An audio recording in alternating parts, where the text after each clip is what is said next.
Glory to God the Father and Son Yeshua Messiah. Daniel 3. The image of Nebuchadnezzar is set up. Nebuchadnezzar the king had a gold statue made, 90 feet high and 9 feet wide, which he set up on the plain of Dura, in the province of Babel. Then Nebuchadnezzar the king summoned the viceroys, prefects, governors, judges, treasurers, counselors, sheriffs and all the provincial officials to assemble and come to the dedication of the statue which Nebuchadnezzar the king had set up. The viceroys, prefects, governors, judges, treasurers, counselors, sheriffs and all the provincial officials assembled for the dedication of the statue which Nebuchadnezzar the king had set up.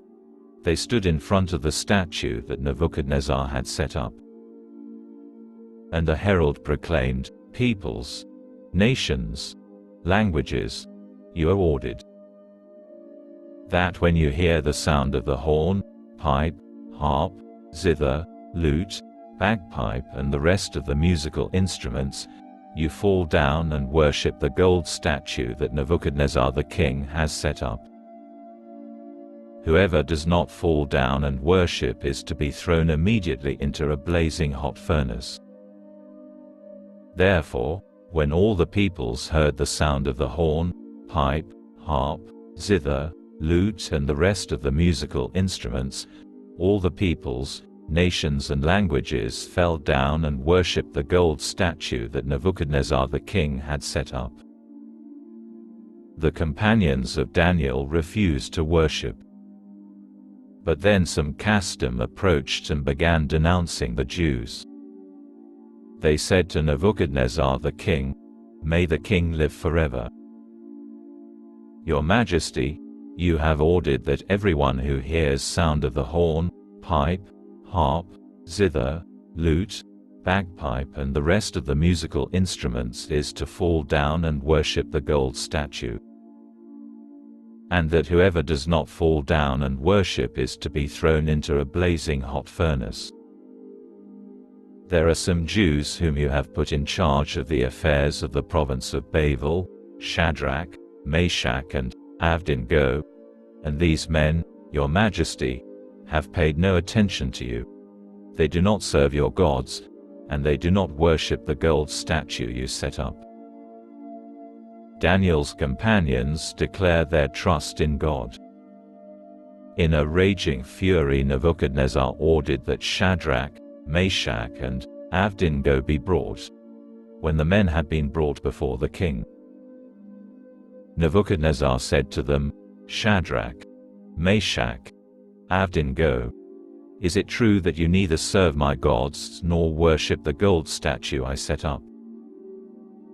All right, then. If you are prepared, when you hear the sound of the horn, pipe, harp, zither, lute, bagpipe and the rest of the musical instruments, to fall down and worship the gold statue, very well. But if you won't worship, you will immediately be thrown into a blazing hot furnace, and what God will save you from my power then?" Shadrach, Meshach and Abednego answered the king, "Your question doesn't require an answer from us.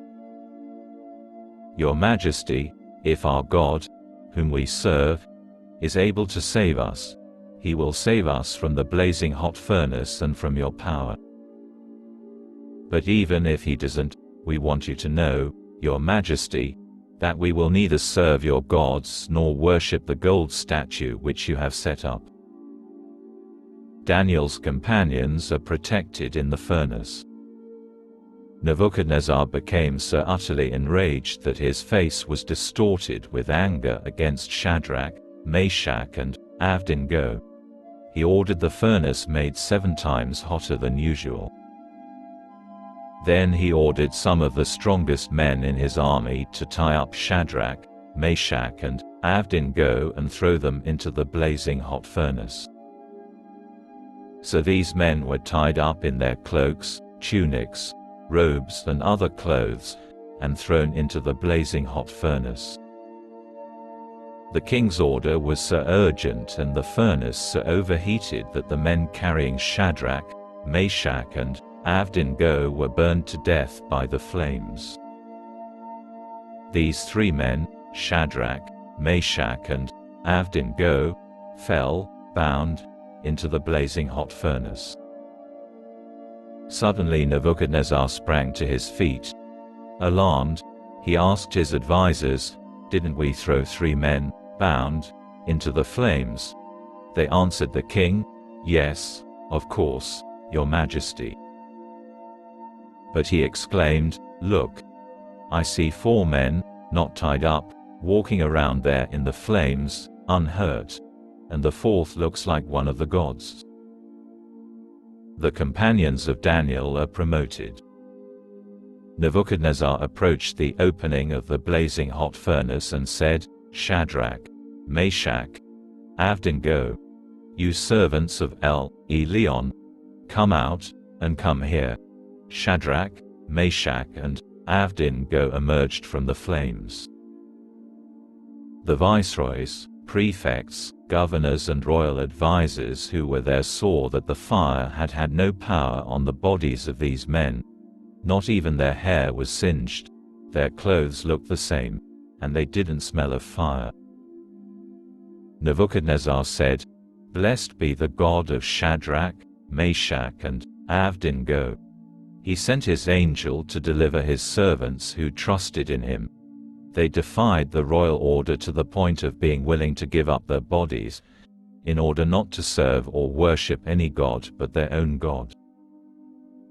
Therefore I herewith decree that anyone, no matter from which people, nation or language, who says anything to insult the God of Shadrach, Meshach and Abednego is to be torn limb from limb, and his house is to be reduced to rubble, because there is no other God who can save like this." Then the king gave Shadrach, Meshach and Abednego high rank in the province of Babel. The following letter was sent out, from Nebuchadnezzar the king, to all the peoples, nations and languages living throughout the earth, Shalom Rav, abundant peace. I am pleased to recount the signs and wonders which the Most High God has done for me. How great are his signs! How powerful his wonders! His kingdom lasts forever, and he rules all generations.